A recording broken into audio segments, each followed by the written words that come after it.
It would be wonderful, as we were discussing just a little while ago, if NATO and our country could get along with Russia. Right now, we're not getting along with Russia at all.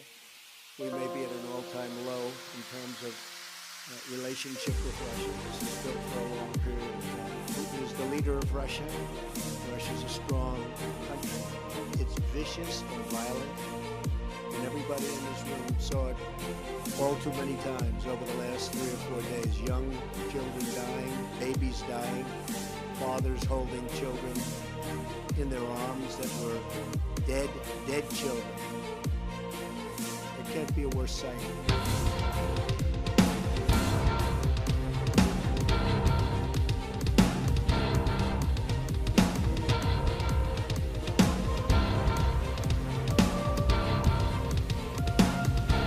What if I told you that perhaps the biggest news story of the year so far has been completely ignored, or better put, covered up by the mainstream media?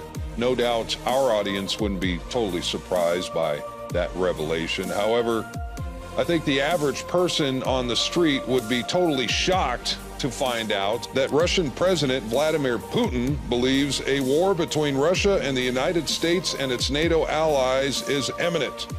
Diplomatic relations have deteriorated, and NATO's deployment of anti-missile systems in Europe is a direct violation of the Intermediate Range Nuclear Forces Treaty, the INF, between Russia and the United States. And that's because these anti-missile systems that NATO is putting on Russia's borders can easily and quickly be repurposed or converted to facilities capable of firing short and mid-range missiles. In a meeting with foreign press just last month, Vladimir Putin left no one in any doubt that the world is heading down a course which could lead to a nuclear war. We know year by year what's going to happen, and they know we know. It's only you that they tell these fables, and you buy it and spread it to the citizens of your countries. Your people do not feel a sense of the impending danger. This is what worries me. How do you not understand that the world is being pulled in an irreversible direction? That is the problem. But they pretend like nothing's going on. I don't even know how to get through to you people anymore. Now, this was probably one of the most important political speeches since the run-up to World War II. And most historians agree that we are seeing a lot of parallels right now to the start of World War I and World War II. Russia says the U.S. is making it more difficult for them to avoid the outbreak of large-scale conflicts. Vladimir Putin just signed a document declaring NATO a threat to their national security. He also says we are on the brink of war, and the fact that you are not hearing about any of this on the mainstream news shows just how controlled the media is. We are witnessing one of the most unstable times in human history.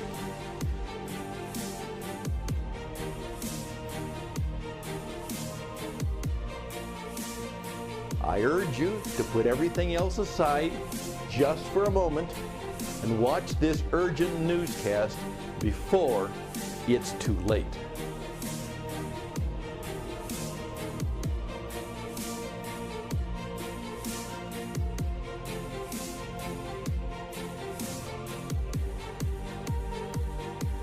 My name is Ken White, and I'm part of a vigilante group of survival scientists and combatants who teamed up to do everything humanly possible to save our fellow countrymen from the coming total destruction of our nation. My colleagues and I are ready to fight to the last man to ensure the survival of the American family. But there's no way of telling how successful our efforts will be. I can only pray this message reaches you in time before the bloodshed that will kill more than 281.8 million Americans is set in motion. Security experts and defense analysts warn that what's coming in the next 5 months or less will put an end to our civilization, throwing the U.S. into a new dark age where blood and fire will rule the streets. No radio stations, no medical services, no trash pickups, no subways, no newspaper delivery, no newspapers at all, no heat, no elevators, no water from the tap, no cell phones, no police cars, no food, no help. It's a real turkey shoot, and we're standing on the wrong side of the rifle. Our country's most valuable scientists and analysts, our military leaders, our policymakers are all quite familiar with the EMP and its terminal threat. An extensive study performed by the Congressional EMP Commission showed that critical systems in this country are alarmingly unprotected. You won't believe their predictions. They calculated that based on current realities, in the first year after a full-scale EMP attack, about 2/3 of the national population will die from starvation and disease. That's 200 million American bodies that will be left to rot all over the country. Talk about the dangers that we face as nuclear facilities too. Here's the EMP attack. If Iran goes to the middle of the ocean with a nuclear weapon and launches it into space and it takes out our power grid, are we talking about possibility of 90% of Americans dying? Yes, that's what the Congressional EMP Commission concluded, that up to 9 of 10 Americans could die from starvation, disease, and societal collapse. Of course, we're an electronic civilization, and everything depends directly or indirectly upon electricity. Without electricity, there's no communications, no transportation, business and finance doesn't work, even food and water, would not work.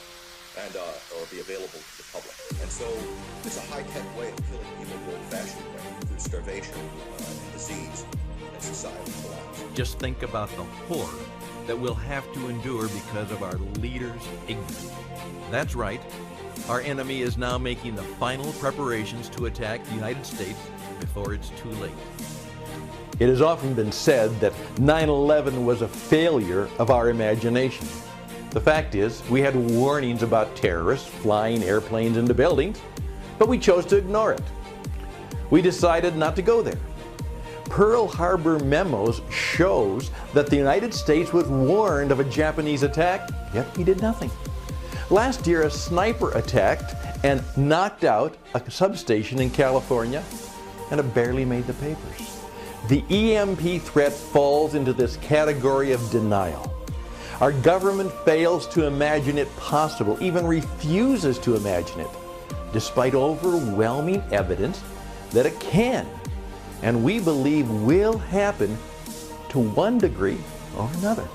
Analysts at the Congressional Research Service claim the Russians have their leading physicists focusing on EMP, and there's no reason to think otherwise, given Russia's history of firsts in military science.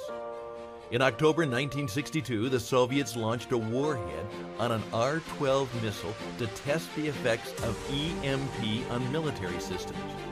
They would later report their shock at the magnitude of damage inflicted.